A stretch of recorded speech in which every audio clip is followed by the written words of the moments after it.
Skin जो है ना एक दीवार है, ऐसी दीवार है जिसके ऊपर आपकी इंटरनल चीज़ों का भी असर होगा और आपके बैरूनी चीज़ों का भी असर होगा। ठीक है, दीवार की दोनों साइड खूबसूरत होना ज़रूरी है। क्वैक्स होते हैं, उनको मौका मिल जाता है कि वो आपको डिफरेंट तरह के फार्मूला क्रीम्स वो बना कर दे देते हैं। आपको हार्मोन्स का इशू है और आप चाहते हैं कि हम घर पे बैठ के IPL डिवाइसेस इस्तेमाल करके हमारे बाल ख़त्म हो जाए, नॉट पॉसिबल। अस्सलाम नाज़रीन, हेल्थ कास्ट पॉडकास्ट एक नए एपिसोड के साथ एक मरतबा फिर हाजिर हैं। आज की video sponsored by hash studio है और हमारा आज का टॉपिक है स्किन से रिलेटेड, यानी आज हम बात करने जा रहे हैं क्रैक्स के बारे में। और इस पर बात करने के लिए हमारे साथ आज मौजूद हैं बहुत ही नामवर डॉक्टर वॉकेंड की doctor Sakina from doctor Sakina clinics. अस्सलाम वालेकुम मैडम। वालेकुम अस्सलाम। सबसे पहले तो मुझे बताएं, आज के टॉपिक जिस पर हम बात करने जा रहे हैं क्रैक्स और डर्मेटोलॉजी, ये आप इसको कैसे डिफ़ाइन करती हैं? कफील, क्वैक हर वो शख्स जो ये क्लेम करता है कि वो एक डॉक्टर है, क्योंकि हम बात कर रहे हैं डर्मेटोलॉजिस्ट विटिना क्वैक, एंड द पर्सन या जो बंदा है उसको उसके पास वो प्रॉपर क्वालिफिकेशन नहीं है, उसकी प्रॉपर ट्रेनिंग नहीं है और प्रॉपर एक्सपर्टीज़ नहीं है, और वो ये क्लेम करता है कि वो डॉक्टर है या डर्मेटोलॉजिस्ट है, वो क्वैक होगा। और डर्मेटोलॉजिस्ट डेफिनेटली समबडी जिसके पास MBBS के अलावा स्किन के अंदर कोई फर्दर डिग्री हो। तो ये इट्स अ सिंपल डेफिनेशन।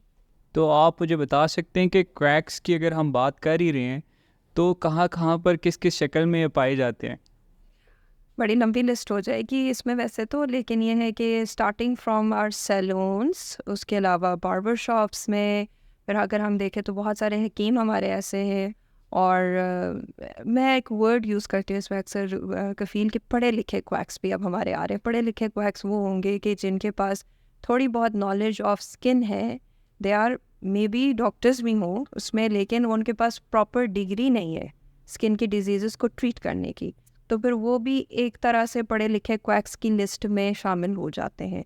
तो वो तमाम लोग जो कि स्किन की केयर के साथ रिलेटेड है या स्किन की ब्यूटिफिकेशन के प्रोफेशन के साथ उनका ताल्लुक़ है और उनके पास उसकी प्रॉपर नॉलेज नहीं है, उसकी प्रॉपर ट्रेनिंग्स नहीं है, और वो फिर अपने से टोट के और अपने से जो जो चीज़ें कर रहे हैं स्किन के साथ, वो सारी फिर उस लिस्ट के अंदर आ जाते हैं।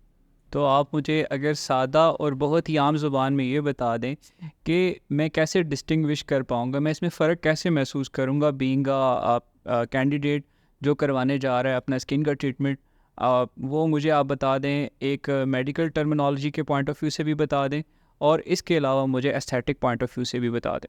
बड़ा आसान तरीका है इसका, क्योंकि देखें स्किन की डिज़ीज़ की जब हम बात करेंगे ना, तो हमेशा आपके किसी क्वालिफाइड बंदे के पास ही जाना पड़ेगा। इट्स नॉट पॉसिबल कि आप स्किन की डिज़ीज़ का ट्रीटमेंट एक सिंपल MBBS डॉक्टर से ले सकें, इसलिए क्योंकि स्किन आपकी बॉडी का सबसे बड़ा ऑर्गन है, ठीक है, और उसके अंदर 3000 से ज़्यादा स्किन डिजीज़ हैं, ठीक है, और हर स्किन टाइप के हिसाब से डिफरेंट डिजीज़ हैं और एरिया के हिसाब से भी डिज़ीज़ का फ़र्क होता है। जैसे कि पाकिस्तानियों के अंदर आपका जो हिली एरियाज़ है, नॉर्दर्न एरियाज़ है, वहाँ के लोगों में कुछ डिफरेंट डिजीज़ होंगे, जो कराची में रह रहे हैं उनकी स्किन डिजीज़ फ़र्क होंगे, और इसी तरह से जो अमेरिका, इंग्लैंड और डिफरेंट कंट्रीज़ में रह रहे हैं उनकी डिज़ीज़ डिफरेंट होगी।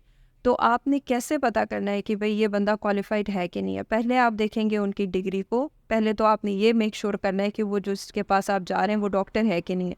उसका सिंपल तरीका ये है कि आप उनकी MBBS की डिग्री की वेरिफिकेशन करेंगे और फिर फर्दर स्किन के अंदर उनकी क्या क्वालिफिकेशन है। दोनों के लिए जो सिंपलेस्ट तरीका है वो PMDC की वेबसाइट है।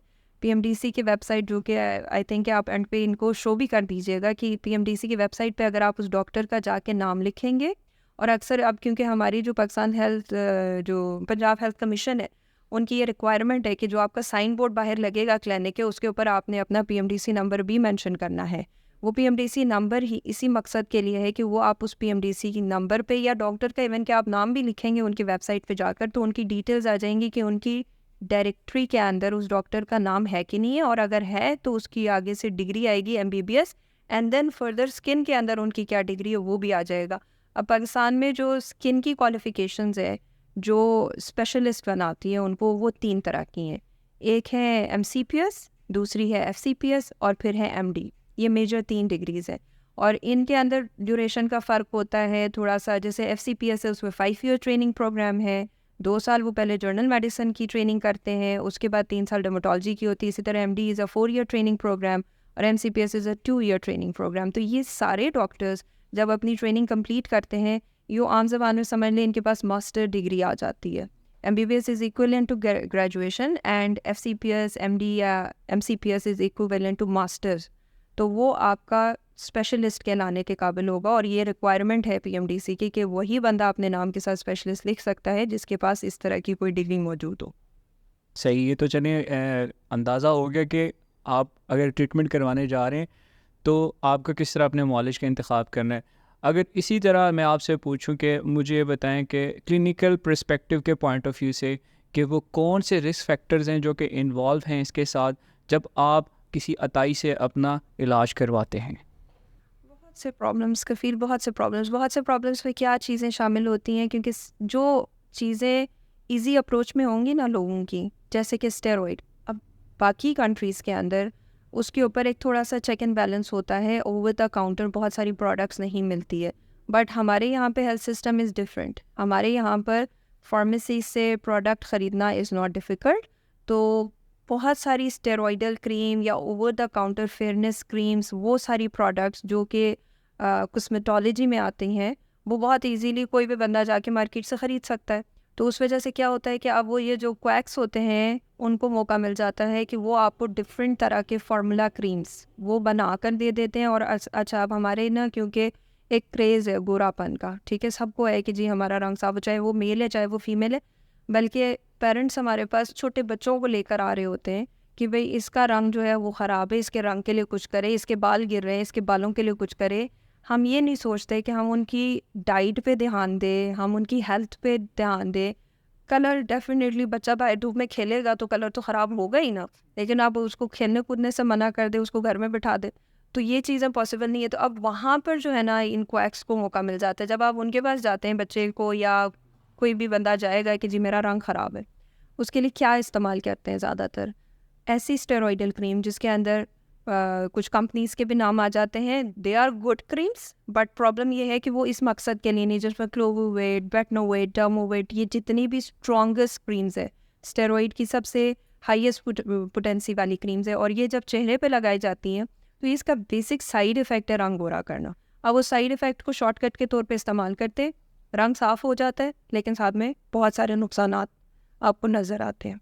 अगर हम बात करें जो आपके डिफरेंट नंबर्स ऑफ सेशंस होते हैं या प्लान्स आप एक कस्टमाइज़ करते हैं एक इंडिविजुअल के लिए, उसमें आपकी अवलीन तरजीह डाइट होती है, आपकी उसकी जो पैरेलल ट्रीटमेंट ऑप्शन वो साथ कैरी ऑन किया हुआ है वो होती है, या इसमें आपके कौन कौन से ऐसे पॉइंट्स हैं जो आप समझते हैं कि उन पॉइंट्स के ऊपर भी आप जो हैं अवेयरनेस देते हैं जो एक क्वैक नहीं दे सकता, उस बारे में बताएंगे कुछ? अच्छा, उसमें कफ़ील मैं हमेशा एक वर्ड यूज़ करती हूँ, मेरी बहुत सारी वीडियोस में भी होता है, और मैं पेशेंट्स को भी कहती हूँ combination approach. Why combination? Combination इसलिए क्योंकि स्किन के लिए ना मैं लोगों को कहती हूँ एक बड़ी आसान सी बात है कि स्किन जो है ना एक दीवार है, ऐसी दीवार है जिसके ऊपर आपकी इंटरनल चीज़ों का भी असर होगा और आपकी बैरूनी चीज़ों का भी असर होगा, ठीक है। दीवार की दोनों साइड खूबसूरत होना ज़रूरी है। दीवार सिर्फ बाहर तरफ से खूबसूरत है और अंदरूनी तौर पे वीक है, खोखली है, तो फ़ायदा कोई नहीं है, ठीक है ना। तो उसमें आपकी डाइट, आपकी स्लीप, आपका स्ट्रेस। अच्छा, बहुत सारे हमारे डॉक्टर्स भी अक्सर, जो इवन के डमा में भी शायद हैं, तो कभी कभार वो इस चीज़ को निगलेक्ट कर जाते हैं, भूल जाते हैं, ठीक है। हम सिर्फ और सिर्फ ऊपर से काम कर रहे होते हैं कि आज जी केमिकल पील कर लिया, हाइड्रोफेशियल कर लिया, प्रोसीजर्स कर लिए, उसके साथ इम्प्रूवमेंट आती है, लेकिन वो वक्ती होती है। कुछ अर्से के बाद पेशेंट फिर आपके पास आता है, और मैं ये बहुत केसेस देख चुकी हूँ कि हमारी ख़ास तौर पे वो पेशेंट्स हमारे जिनके अंदर, जिनके लाइफस्टाइल में स्ट्रेस बहुत है आजकल, क्योंकि हम बात करते हैं जंक फूड और डाइट की भी, तो जिनकी डाइट प्रॉपर नहीं है, तो ऐसे लोगों में आपकी स्किन की ट्रीटमेंट से फेलियर का रेट बहुत ज़्यादा है। आप अच्छे से अच्छा ट्रीटमेंट भी करें, क्योंकि उनकी स्किन क्वालिटी इंटरनली सही नहीं है, इस वजह से वो एक्सटर्नली कुछ भी कर रहे हैं, उनको फ़ायदा कम हो रहा है। तो एक चीज़ नहीं होती उसमें, जैसे आपने कहा ना कि मेरा फोकस किस चीज़ पे ज़्यादा होता है, मेरा फोकस हर चीज़ पे होता है। डाइट पे भी होता है। हम जब आपको सारा कुछ बता रहे हैं ना, तो हम सबसे पहले तो हिस्ट्री पेशेंट की क्यों लेते हैं? इसीलिए लेते हैं कि हम पेशेंट से ये फाइंड आउट करें, जब आप बात कर रहे होते हैं उस कंसल्टेशन के दौरान, तो आपको उनकी पर्सनालिटी का भी पता लग जाता है कि अच्छा इसकी पर्सनालिटी इस टाइप की है जो बहुत ज़्यादा स्ट्रेस लेने वाली है। असेसमेंट एग्जैक्टली हम असेसमेंट कर रहे होते हैं और उसमें हमें पता लग जाता है कि उस असेसमेंट में कि उनकी जो है वो स्ट्रेसफुल सिचुएशन से वो गुजर रहे हैं। और कभी कभार ऐसा भी होता है कि फील कि हमारे पास पेशेंट आके रो रहे होते हैं, तो वो इतने स्ट्रेसफुल सिचुएशंस वगैरह, stress is the biggest enemy of your skin, मैं कहूँगी कि स्ट्रेस के साथ आपकी कोलेजन भी डैमेज होगा, स्ट्रेस के साथ आपकी पिगमेंटेशन भी ज़्यादा होगी, आपके हार्मोनल चेंजेस भी आएंगे, आपका हेयर फॉल भी होगा, आपके लाइंस रिंकल्स बनेंगे, पोर्स खुल जाएंगे। तो अगर मैं ये कहूँ कि मेरा बहुत ज़्यादा जो है ना, other than skin treatments, focus जो है सब चीज़ों में होगा, लेकिन उसमें से भी क्योंकि शायद अब हमारी सोशली हम इस तरह की सिचुएशन से लोग गुजर रहे हैं जिनमें स्ट्रेस का एलिमेंट बहुत ज़्यादा है, तो उसके ऊपर भी मेरा बहुत फोकस होता है। और यहाँ तक होता है कि हम पेशेंट्स को प्रॉपर गाइड करते हैं कि अगर आपको ज़रूरत है कि आप इतने स्ट्रेसफुल सिचुएशन से गुजर रहे हैं, तो you need to go to a clinical psychologist. आप उनको ज़रूर दिखाएं, इसलिए क्योंकि मेरा काम वहाँ पे अधूरा है अगर उसके स्ट्रेस को हमने नहीं ठीक किया। और ऐसी एग्जांपल्स हैं, मेरे पास एक बच्चा आता था जिसको एक्नी थी, और एक्नी का ट्रीटमेंट वो कहता है कि मैं कई सालों से ले रहा हूँ और मेरी एक्नी नहीं ठीक हो रही। जब हमने उनसे बात की तो मुझे पता लगा कि he was through a lot of situation, कि उसका सुसाइड का भी एक दफ़ा इंसिडेंट था। तो अगर ऐसे पेशेंट को हम पिक ना करें और उसको फर्दर डील ना करें, फिर हमने उनको भेजा क्लिनिकल साइकोलॉजिस्ट के पास, और अल्हम्दुलिल्लाह he is doing too good now. वो जब अगली दफ़ा मेरे पास आया बच्चा वापस, तो मैं उसको देखकर पहचान ही नहीं सकी, क्योंकि वो इतना खुशबाश, उसका रंग इतना साफ़ सुथरा। हालांकि मैंने रंग के लिए कुछ नहीं दिया था, हम सिर्फ एक्नी को ट्रीट कर रहे थे, लेकिन उसकी रंगत खिली हुई और वो बड़ा खुश, उसका बॉडी लैंग्वेज चेंज हुआ। जब उसको मैंने देखा, पहले पहचाना नहीं, जब नाम पढ़ा और पुरानी फाइल देखी तो मैंने कहा अच्छा तुम तो वो बच्चा हो। तो ये सेट कि मैं गया क्लिनिकल साइकोलॉजिस्ट के पास, मैंने सेशन लिया और मेरे माँ बाप भी इस वजह से बहुत खुश है।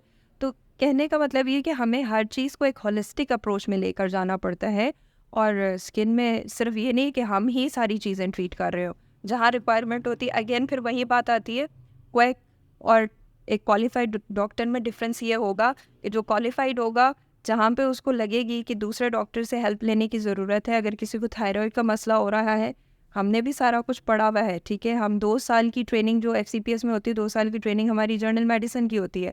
मुझे पता है कि थायराइड की डिजीज़ में क्या क्या मेडिसिन देनी है, लेकिन मैं अपने ऊपर इसलिए नहीं लेती क्योंकि जाहिर सी बात है कि जो क्वालिफाइड है उस प्रोफेशन का, मेडिकल स्पेशलिस्ट है, उसको पता है कि इसको कितनी डोज देनी है, किस तरह से देनी है, तो हम उस पेशेंट को रेफ़र करेंगे दूसरे डॉक्टर के पास। जैसे आपने एक अपनी एक पेशेंट की स्टोरी यहाँ पर डिफ़ाइन की, तो मैं चाहूँगा आपसे कि आप एक ऐसे पेशेंट की भी स्टोरी यहाँ डिफ़ाइन करें जो क्रैक के हत्थे चढ़ा और वो केस उससे डिस्टर्ब हो गया और वो आपके पास आया। ऐसे तो कफ़ील वैसे रोज़ ही हम हर दूसरे तीसरे दिन कोई ना कोई ऐसा देख ही रहे होते हैं केस। बट ये है कि रीसेंट जो एक मैंने केस देखा था जिसमें एक पेशेंट थी जिसको बालचर, जो आम ज़बान में हम कहते हैं एलोपेशिया एरियाटा, उस पेशेंट को था, और उसको कोई 2-4 दफ़ा ये हो चुका था। पहले भी वो पेशेंट एक दफ़ा इसी तरह से किसी हकीम के पास गई थी और उन्होंने उनको उसके ऊपर कोई लगाने के लिए कोई चीज़ दे दी थी, क्रीम टाइप की कोई थी, और उन्होंने वो लगाई थी, तो कह रही थी कि मुझे वक्ती फ़ायदा हो गया था, मेरे दोबारा बाल आ गए। कुछ अर्से के बाद फिर मसला हुआ, और उस टाइम पे भी वो पेशेंट कह रही थी कि मेरी स्किन के ऊपर जलन हुई थी, दाने बने थे, और वहाँ पर एक वो जो स्कैब सा बनता है वो बना था, लेकिन कुछ दिनों में वो गिर गया और फिर वहाँ से बाल वापस आ गए थे। दूसरी दफ़ा उनको प्रॉब्लम हुआ, पेशेंट ने फिर से उसी तरह से वो क्रीमें और वो सब चीज़ें लगाई, क्योंकि उनकी बॉडी ऑलरेडी उस चीज़ के लिए सेंसिटाइज हुई भी थी। दूसरी दफ़ा उनका रिएक्शन बहुत सिवियर हो गया, और वो पेशेंट मेरे पास तकरीबन कोई 3 या 4 दिन के बाद आई थी, जिसमें उनकी आइज़ के ऊपर भी बहुत स्वेलिंग थी, पूरे फेस पे स्वेलिंग थी, पूरे नेक पे स्वेलिंग थी, सर पे तो डेफिनेटली बहुत सारे दाने, और ब्लैक कलर के ऐसे बड़े बड़े पैचेस बने हुए थे जो स्कैब से इन्फेक्टेड, और उसमें से पस भी आ रही थी। और उस पेशेंट को फिर हमें ठीक करने के लिए IV एंटीबायोटिक्स पे भी डालना पड़ा, कुछ स्टेरॉइड्स पे भी मैंने उनको डाला, ओरल स्टेरॉइड्स पे। तो फिर उस वक़्त पेशेंट डेफिनेटली रिग्रेट कर रहा था। और इसी तरह से एक जो केसेस बहुत से ऐसे, लेकिन एक जो मुझे बहुत याद रहती है पेशेंट एक थी मेरी, जिनका जब फेस देखा, वो आई मेरे पास फेस के इशू के साथ ही कि मेरे मुंह पे बहुत दाने हैं और स्किन मेरी रेड रहती है सारा टाइम। जब हिस्ट्री डिग इन की तो यही जो over the counter whitening creams आ जाती हैं, गोल्डन, पर्ल, सिलमन्स, फेयर एंड लवली, आर्ची ड्यू एंड अ लॉन्ग लिस्ट। वो बहुत अरसे से लगाती रही हैं और उसके बाद उनकी जब मैंने पूरी बॉडी जब एग्जामिन की तो उनकी सिर्फ और सिर्फ फेस पे असरात नहीं थे लगाती, वो सिर्फ फेस पे थी, लेकिन उनकी पूरी की पूरी जो बॉडी की स्किन थी वो पतली हुई भी थी, जिसके अंदर हमें बहुत ज़्यादा वेंस नज़र आ रही थी और स्किन के ऊपर छोटे छोटे उनके दाने थे और स्ट्रेच मार्क्स जो कि नॉर्मली ऐसे बॉडी एरियाज में नहीं बन रहे होते, आपकी बाजू वाली जगह पर, उनकी टमी पे, तो उनके हर जगह पे स्ट्रेच मार्क्स बने हुए थे। और अनफॉर्चुनेटली जो एक दफ़ा आपकी स्किन इस लेवल पे अगर डैमेज हो जाए ना, तो ऐसे पेशेंट्स को हम भी बहुत ज़्यादा हेल्प आउट नहीं कर पा रहे होते। और सेम इसी तरह से बच्चे आते हैं हमारे पास, जो पेरेंट्स जिनके बच्चों के ये जो नैपी रैशेस होते हैं उसके लिए कैनाकॉम, बेटनोवेट, डर्मोवेट, क्लोबीवेट इस टाइप के स्टेरॉइड्स उस जगह पे लगा लेते हैं आप, क्योंकि वो ऐसा एरिया होता है जो नैपी में बंद होता है, ठीक है, और बच्चे की स्किन बहुत पतली होती है। वहाँ से जब स्टेरॉइड सिस्टमिकली एब्जॉर्ब होते हैं ना, आपने कुछ बच्चे देखे होंगे जो अच्छे खासे फूले हुए होते हैं, जिनका वज़न इतना ज़्यादा हुआ तो उनके चीक्स फूले हुए होते हैं और उनके चेहरे पे भी बाल होते हैं, उनके बॉडी पे भी बहुत बाल होती है, कुशिंग वाइट फेसिस कहलाते हैं। बहुत ज़्यादा स्टेरॉइड जब उनकी बॉडी पे अगर बहुत ना भी लगे, क्योंकि बच्चे की स्किन बहुत थिन है, तो इस वजह से उस स्टेरॉइड की एब्जॉर्प्शन बहुत ज़्यादा हुई और उस वजह से वो जो स्टेरॉइड उनकी बॉडी में एब्जॉर्ब हुआ उसने उनकी बॉडी में वेट भी ज़्यादा किया, उनके बाल भी लेकर आए और अनफॉर्चुनेटली अगर ये सिलसिला जारी रहा तो गुर्दों पे भी वो असर अंदाज होता है, आई साइट पे भी वो असर कर सकता है और आपकी बॉडी के मतलब कोई ऐसा सिस्टम नहीं होगा स्टार्टिंग फ्रॉम योर बोन्स। ऐसे बच्चों की ग्रोथ कम हो जाती है, उनकी हाइट कम रह जाती है, उनके बाल गिरना शुरू हो जाते हैं, इस तरह के बहुत सारे मसले मसाइल होते हैं और केसेस बहुत से हैं इस तरह के। तो हमेशा यही होता है कि हम कहते हैं कि आप खुदारा कोई भी चीज़ यूज़ करने से पहले 100 दफ़ा सोचें कि हम क्या लगा रहे हैं स्किन के ऊपर। सही। जैसे आपने बेबीज़ के बारे में बात की, तो मैं आपसे एक और भी एक क्वेश्चन है, मैं वो जानना चाहूँगा कि जो चाइल्ड बर्थ मार्क होते हैं उसको आप कैसे डिफ़ाइन करती हैं कि डर्मेटोलॉजी में उसके पॉसिबल ट्रीटमेंट ऑप्शंस मौजूद हैं, या वो उसी तरह जिस तरह सदियों से यही हो रहा है, किसी क्वैक के पास ले जाते हैं और वही ट्रेडिशनल वे से जिस तरह ट्रीट कर रहे हैं, इसको अगर आप डिफ़ाइन। बर्थ मार्क की टाइप्स बहुत सारी होती हैं, ठीक है। बर्थ मार्क बेसिकली क्या चीज़ होती है? बर्थ मार्क वो चीज़ है जो भी आपका नॉर्मल कोई हिस्सा है जिस्म का, वहाँ पर उसकी ग्रोथ उस तरह से नहीं हो रही है, अब नॉर्मल ग्रोथ हो रही है किसी भी चीज़ की, चाहे वो आपको खून की रगें हैं, चाहे वो ब्लड वेसल्स है। अगर वो बहुत ज़्यादा गुच्छा कहीं बनाएगा तो रेड रेड कलर के बड़े बड़े निशान होते हैं, गर्दन के पीछे बड़ी कॉमन साइट है, फेस पे कभी कुछ पेशेंट्स के बने हुए होते हैं और इन रेड निशानों को पेरेंट्स बड़े परेशान हो रहे होते हैं कि इसके ऊपर कोई ना कोई ट्रीटमेंट तो कराना ही कराना है। वो पहले डॉक्टर के पास जाता है, अगर डॉक्टर उनको तसल्ली बख्श जवाब ना दे, प्रॉपर उनकी काउंसलिंग ना करे, तो ऐसे पेरेंट्स चले जाते हैं क्वैक्स के पास। और क्वैक्स अनफॉर्चुनेटली रिसेंटली नहीं, मेरी ट्रेनिंग के दौरान मैंने एक पिक्चर ऐसे बच्चे की देखी थी जिसके हाथ के ऊपर इस तरह का, जिसको हम हीमेंजियोमा बोलते हैं, इसी तरह से खून की रगों का एक गुच्छा था जो बना हुआ था। उनके पेरेंट्स उसको किसी इसी तरह से हकीम के पास ले गए, उसने ऊपर से कोई ऐसा एसिड लगा दिया जिससे पूरी स्किन बच्चे की बर्न हो गई। तो बेसिकली डिपेंड करता है बर्थ मार्क की टाइप के ऊपर। वो तिल भी हो सकता है, वाइट कलर का तिल भी हो सकता है, ब्राउन कलर का तिल भी हो सकता है, ब्लैक कलर का तिल भी हो सकता है, वो हर तरह के मार्क्स होते हैं। बर्थ मार्क पे ना एक प्रॉब्लम ये भी होती है कि हमारे पास अक्सर पेशेंट्स आ रहे होते हैं, उनके जहन में होता है कि पैदाइशी हुई होगा। ज़रूरी नहीं है बर्थ मार्क पैदाइशी ही हो। Birth mark is a misnomer. ये आपकी जो लाइफ में चेंजेस आ रहे होते हैं, आपकी जेनेटिक्स में वो चीज़ मौजूद होगी। हो सकता है जब आप एडल्टहुड में, एडोलेसेंस में जब एंटर हो रहे हो तब भी बर्थ मार्क आपका बन सकता है, ठीक है। वो आपकी जीन्स में मौजूद थी, पैदाइशी तौर पे मौजूद थी, लेकिन इन्वायरमेंटल फैक्टर्स वो ज़ाहिर नहीं हुए, वो आपकी बॉडी पे वो इन्वायरमेंटल फैक्टर्स नहीं लगे जिसकी वजह से वो निशान ज़ाहिर हो। अब कुछ बर्थ मार्क्स तो ऐसे हैं जो वक्त के साथ खुद ठीक भी हो जाते हैं, जैसे कि एक हीमेंजियोमा का मैंने जिक्र किया, या स्टॉक बाइट होता है जो नेक के पीछे बना हुआ होता है, या कुछ बच्चों का मंगोलियन स्पॉट उसके लिए बोलते हैं कि आपकी कमर के नीचे जो है एक ब्लू कलर का निशान सा होता है, डार्क कलर का निशान होता है। ये कुछ ऐसे निशान होते हैं जैसे जैसे बच्चे की ग्रोथ होती जाती है, 2 साल के बाद या 5 साल के बाद वो निशान खुद ब खुद ठीक हो जाता है। उसके ऊपर ये फिर अब अगेन वही बात की, जो क्वालिफाइड डर्मेटोलॉजिस्ट होगा उसको पता है इसकी तशखीस क्या है, और फिर उसके बाद वो डॉक्टर आपको ये भी एक्सप्लेन करेगा कि ये इतने साल में जाके ये इतने % बच्चों में रिग्रेस कर जाता है, और इतने साल पे, जैसे कि जो नॉर्मली हीमेंजियोमास होते हैं उसमें हम पेशेंट को कहते हैं कि 2 साल के बाद ये कम होना शुरू होगा, शुरू के 2 साल, क्योंकि बच्चे की ग्रोथ हो रही है, उसकी स्किन की ग्रोथ हो रही है, तो साथ साथ उस निशान की भी ग्रोथ होगी।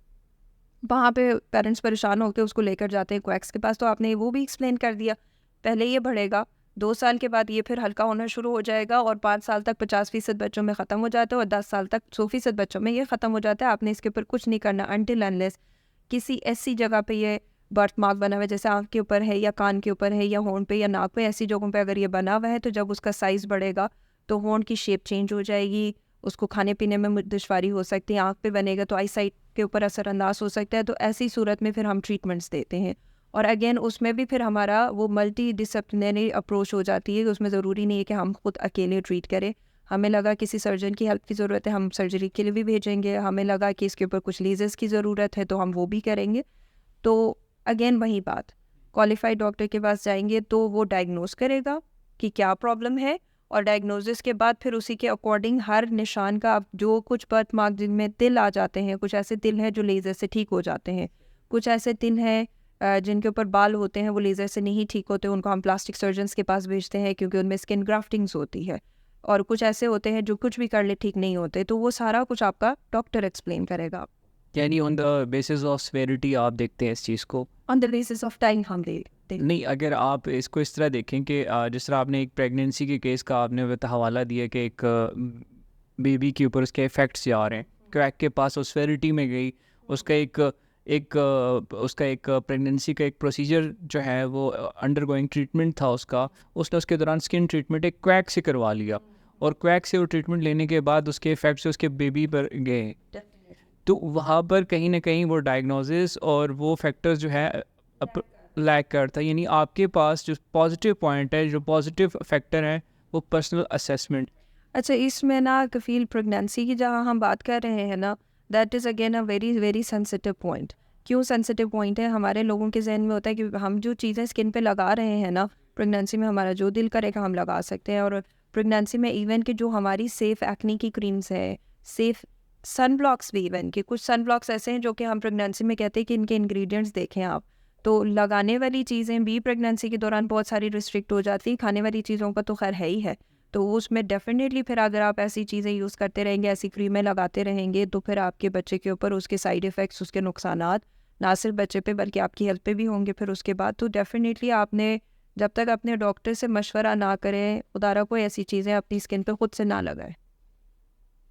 इसी तरह अगर मैं बात करूं आपसे, कोई स्पेसिफिक डिवाइस है, यानी आपकी क्लिनिक में आपने कुछ डिवाइसेस रखी हैं, कोई ट्रीटमेंट करवाने के लिए आपसे कोई कैंडिडेट आता है, वो मशीन देखता है और उसका यही ख्याल आता है क्योंकि मैंने मसाज मशीन भी घर में रखी है, मसाज मेरे घर पे भी हो रहा है, लेज़र ट्रीटमेंट में भी आप लेज़र ट्रीटमेंट की वो मशीन अप्लाई कर रही हैं, तो आपके हाथ में, एक डर्माटोलॉजिस्ट के हाथ में, और एक वो घर में जो वो पेशेंट हिमसेल्फ वो एक्सपेरिमेंट कर रहा है, उसमें कहाँ पर डिफरेंस आया कि मशीन घर पे ले गए तो उसका पूरा स्किन ट्रीटमेंट वो खुद कर सकता है, या उसमें क्या इश्यूज़ या रिस्क फैक्टर्स इन्वॉल्व होते हैं? इसमें ना आप बात करें होम बेस्ड आईपीएल डिवाइसेस की बेसिकली, और ये भी एक बड़ा हॉट टॉपिक है आजकल, और बहुत सारे पेशेंट्स ये सवाल पूछते भी हैं कि हम घर में आजकल जो लेज़र की मशीन आई हुई है हम इस्तेमाल कर सकते हैं कि नहीं। सिर्फ उसमें आईपीएल मशीन ही नहीं आई हुई है, स्किन टाइटनिंग की भी बहुत सारी रेडियो फ्रिक्वेंसी की मशीनें आई हुई हैं, मिनी हाईफूस आपको घर में इस्तेमाल के लिए मिल जाती हैं।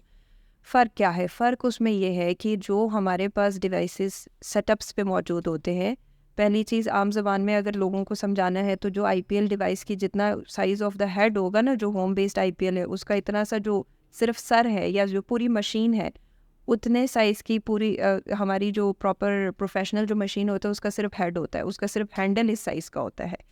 लेज़र बेसिकली एक ऐसी टेक्नोलॉजी है जो कि आपकी एम्पलीफाई हुई भी होती है, उसकी वेवलेंथ को हमने एक पूरे चैम्बर में से गुजार कर स्ट्रॉन्ग किया हुआ होता है, ठीक है। तो अब आप ये इमेजिन करें कि एक छोटी सी डिवाइस से जितनी रोशनी निकलेगी और एक इतनी बड़ी मशीन जो कि हमें उठा भी नहीं सकते, हम लोग मूव करने के लिए भी टायरें लगी हुई होती हैं, उस मशीन से जो एनर्जी निकलेगी उनमें ज़मीन आसमान का फ़र्क होगा।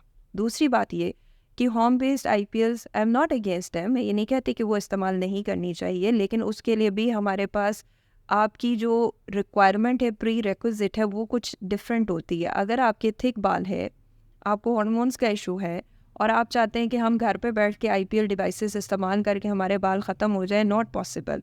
आप डॉक्टर के पास जाएंगे, आपका हार्मोन्स का भी ट्रीटमेंट होगा, आपकी अगेन वही बात होगी, सारी हिस्ट्री से लेके शुरू से लेके एंड तक सारी बात होगी, प्लस ये कि एक इतनी सी मशीन वो क्या करेगी और एक प्रॉपर डिवाइस जो है जिसके अंदर हीट एनर्जी उस फॉर्म में होगी जो वाकई में बालों की जड़ों को बर्न कर सकती है, वो इफ़ेक्टिव होगी ज़्यादा।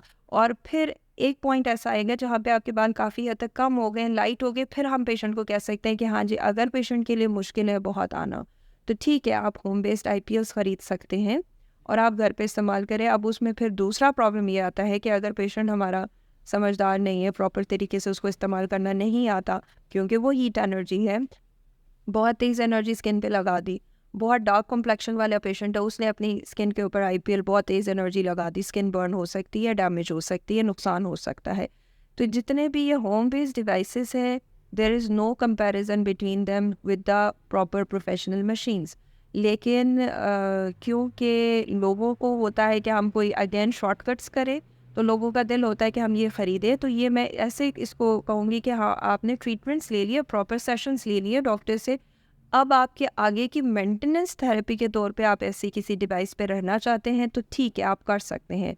But for the proper treatment 70 to 80% of reduction of hair के लिए या आपकी प्रॉपर जो स्किन टाइटनिंग है, उसके लिए ये डिवाइसेस इफ़ेक्टिव नहीं होंगी। उसके लिए आपको डॉक्टर के क्लिनिक जाना ही पड़ेगा। अच्छा, मैं आपसे एक इस तरह का क्वेश्चन करने जा रहा हूँ जो कि अमूमन डॉक्टर से नहीं किया जाता। अब ये मुझे बता दें कि अगर आप कोई ब्यूटी क्रीम ले रहे हैं, ठीक है, उससे आपका इंस्टेंट ग्लो आ रहा है, आपको रिजल्ट्स अच्छे मिल रहे हैं, तो वाई क्यों मैं अपने स्किन ट्रीटमेंट के लिए किसी डर्माटोलॉजिस्ट के पास जाऊँ? अगर मुझे वो सस्ती 25-30-40-50 वाली क्रीम में वो रिजल्ट्स मिल रहे हैं, तो मुझे वो बता दें कि मैं क्यों डर्माटोलॉजिस्ट के पास जाऊँ, जो एक आम आदमी ये सोच बना के अगर वो क्रीम लेने के लिए जाता है। मुझे इस बारे में बता दें कि क्यों, उस क्यों का क्या आंसर है? क्यों का आंसर जो है ना, कुछ लोगों को उसी वक़्त इंस्टेंट भी मिल जाता है और कुछ लोगों को कुछ वक़्त के बाद मिल जाता है।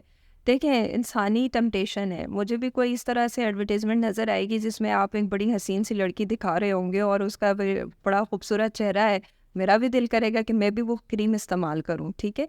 लेकिन जहाँ पे शॉर्टकट्स लाइफ़ में कहीं पे भी शॉर्टकट आएगा ना, उसका कोई ना कोई नुकसान ज़रूर होगा। तो जब आप वो क्रीम लगाएँगे, हो सकता है आपको हफ़्ते 2 हफ़्ते, बल्कि हमारे पास ऐसे भी पेशेंट्स आते हैं जो कई सालों से यूज़ कर रहे हैं। उनको विदिन अ मंथ और सो अंदाज़ा हो जाता है कि ये चीज़ ठीक नहीं है। कैसे अंदाज़ा होता है? क्योंकि उनकी स्किन रेड होना शुरू हो जाती है।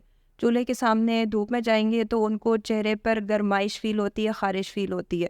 फिर कुछ दिनों में उनकी स्किन पे दाने निकलना शुरू हो जाते हैं। फिर मज़ीद जब वो इस्तेमाल करते रहते हैं, तो आपके चेहरे पे बाल आना शुरू हो जाते हैं। फिर जब वो मज़ीद इसको यूज़ करते रहते हैं तो आहिस्ता-आहिस्ता आपको लगता है कि मेरी स्किन के ऊपर छाइयाँ ज़्यादा होना शुरू हो गई हैं।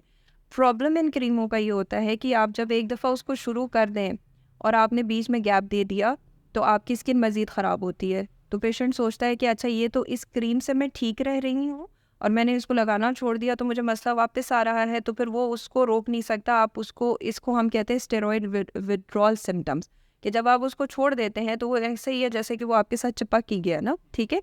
तो क्यों आप जाएँ डॉक्टर के पास? इसलिए आप जाएँगे डॉक्टर के पास, शुरू में कोई भी नहीं आएगा, वो यही करेगा, वो 50-70 रुपए वाली क्रीम ही खरीदेगा, वो 2000 वाली या 1000 से ऊपर वाली क्रीम नहीं खरीदेगा। लेकिन जब आपके ऊपर साइड इफ़ेक्ट्स आना शुरू होंगे, तो फिर डेफ़िनेटली वो पेशेंट डॉक्टर के पास पहुँचेगा और कहेंगे कि मेरे चेहरे पे दाने हो रहे हैं, मेरे चेहरे पे बाल आ रहे हैं। और अगर कोई समझदार होगा तो उसको पहले से इन चीज़ों का पता होगा और वो इन चीज़ों से दूर रहेंगे। हमारे यहाँ पर सबसे बड़ा प्रॉब्लम ही यही है कि हर कोई शॉर्टकट के उसमें होता है। इस वजह से वो अपनी स्किन के ऊपर कोई ना कोई एक्सपेरिमेंट करके और उसके बाद फिर वो हमारे पास लैंड कर रहे होते हैं। अब सेगमेंट की क्लोजिंग के ऊपर मैं आपसे ये चाहूँगा कि आप जनरल पब्लिक अवेयरनेस के रिलेटेड अगर आप कुछ इस तरह का मैसेज जो आप समझती हैं कि उस तरह से लोगों तक डिलीवर नहीं हो रहा या शायद उस तरह से उनको अवेयरनेस नहीं है, उसके ऊपर आप प्लीज़ थोड़ी रोशनी डाल दें। आजकल ऑनलाइन और हमारे जो बहुत सारे सोशल मीडिया के पेजेस और हर जगह से लोग प्रोडक्ट्स भी ख़रीद लेते हैं, लगा भी लेते हैं। हमेशा कोई भी चीज़ अपने ऊपर करने से पहले एक दफ़ा अपने डॉक्टर से मशवरा ज़रूर करें, because the influencers are not specialist again, ठीक है ना? और इन्फ्लुएंसर ने आपको ये चीज़ बता दी, वो चीज़ बता दी, तो आपने उनसे इन्फ्लुएंस नहीं होना। आपने पहले देखना है कि आपकी स्किन है, उसको आप किसी भी चीज़ से एक्सपोज करने से पहले आपकी स्किन के ऊपर अगर उसका रिएक्शन हो गया तो अगेन फिर वही बात आएगी कि 40-50 के चक्कर में आप 40-50 हज़ार पे पहुँच जाएंगे। तो it's always always very wise to get a consult before applying anything on your skin. आजकल अनफॉर्चुनेटली ये जो बहुत ज़्यादा ट्रेंड हो गया है कि ऑनलाइन हर चीज़ मिल जाती है, उसमें दूसरी बड़ी प्रॉब्लम ये होती है कि हमें नहीं पता कि किसने घर पे बनाई है प्रोडक्ट, किसने फैक्ट्री से बनवाई है प्रोडक्ट, और अगर फैक्ट्री से बनवाई है तो कौन सी फैक्ट्री से। जो प्रॉपर चैनल जो फार्मास्यूटिकल कंपनीज़ की प्रोडक्ट्स बन रही होती है, जो डॉक्टर प्रिस्क्राइब करके दे रहे होते हैं, उनके ऊपर एक ड्रग रेगुलेटरी अथॉरिटी का चेक एंड बैलेंस होता है। वो एक थ्रू प्रॉपर चैनल से होकर आई भी होती है। और जो ऑनलाइन मिल रहा है उसके ऊपर कोई चेक एंड बैलेंस नहीं है। आपको नहीं पता किसने क्या चीज़ शामिल की है। विटामिन सी बोला है तो उसमें नींबू का पानी डाल के दे दिया है, या वाकई में विटामिन सी है। सो कुछ भी चीज़ अपनी स्किन पे लगाने से पहले ज़रूर मशवरा करेंगे डॉक्टर से, सो दैट कि आपको नुकसानात ना हो। ये दही का भी बता दें, नींबू का भी चल रहा है आजकल, उसको उसका भी बता दें। हाँ, दही और नींबू खाएं ज़रूर, स्किन के लिए बहुत अच्छा है। लगाने से पहले डेफिनेटली आपकी स्किन अगर सेंसिटिव है और उसके ऊपर आपने रॉ नींबू उठाकर अपनी स्किन पे लगा लिया, एक दफ़ा लगा कर ट्राई करेंगे तो आपको पता लगेगा, फिर दोबारा नहीं लगाएंगे आप। सही। ये एक बहुत ही हम अमेजिंग एक नेक्स्ट एपिसोड करने जा रहे हैं।